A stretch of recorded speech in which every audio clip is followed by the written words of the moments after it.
Magandang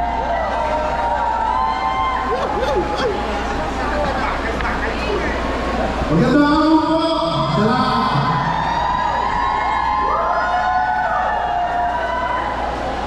Ito ang support na ang mga hindi yun nababayaran, di ba? Yan ang totoong mga supporter, hindi nababayaran. Hindi binayaran para pumunta lang dito. Sa mga hindi ako pala nakakilala sa akin, ang mga ako pala si Jay Ibarra, isa sa mga Balateros brothers. Alam nyo, dapat yung malaman ko eh. Yung pagtakbo ni Pastor bilang senador na hindi ito para sa kanya. Hindi ito ay para sa buong Pilipinas. Para sa ating lahat. Dahil ayaw mo ni Pastor na maranasan nyo ang naranasan nyo pang-ibig ngayon sa kanya. Napakapalang pa rin muna kayo dahil sa likod ng kahirapan na nakakasang mo natin ngayon sa ating bansa, ay meron Pastor Apollo Sisiguloy na biyaya na ipinagulog sa akin. Kaya sana mga kababayan, itong pagkakataon na ito, huwag na muna natin pakawalan. Katulad mo, mga kasama na, yan sila Attorney Jimmy Bondo, Bato de la Rosa, Bongo, si Congressman Marcoleta, Attorney Vic Rodriguez, J.D. Lino, and Raul Labino ng Salvador. Kailangan mo na kanyan para sa ating bayan. Yang mga yan, wala akong record ng korupsyon. Wala akong record na nagnakaw sa kawalang bayan. At yung mga yan ay subok na.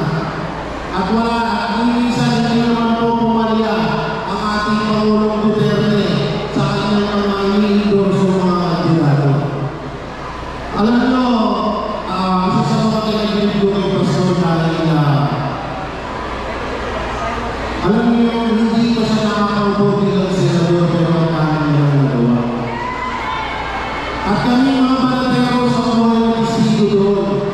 Hindi lang sa KOTC, hindi lang sa kingdom ang mga proyekto na nagawa namin, pati sa ibang mga relihiyon, pati sa ibang mga lungsod, lalo na sa Davao.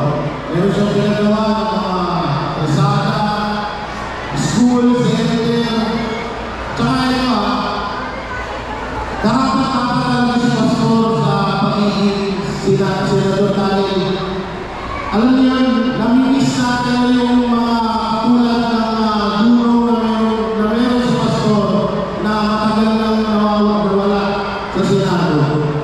At yung tipo makakatulong din talaga para sa ating bayan.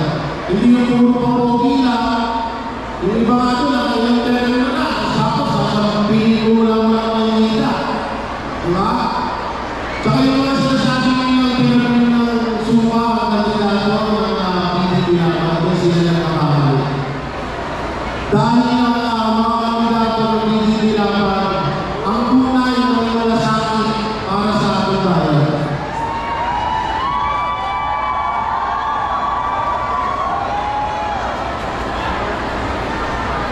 Hindi ka lang ako? Kakain ko lang eh. At alam mo, isa pa sa mga nakikita na dito kay Pastor Apollo, unang-una yung nagawa o nangyayari doon sa kingdom. Nangyayari doon sa kingdom na ano yun, sa mga hindi nakakaalam, meron generator ang kingdom of the Jesus Christ na ayaw mailahol ng isang buong Davao City. Na hindi pa yun ayaw gawin din yun ni Pastor para sa buong Pilipinas. Ako hindi na rin po talaga dito mga kababayan. At ito hindi ko.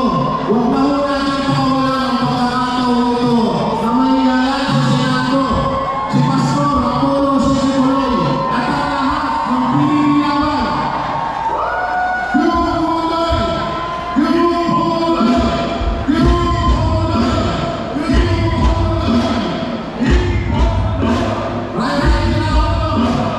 Hit!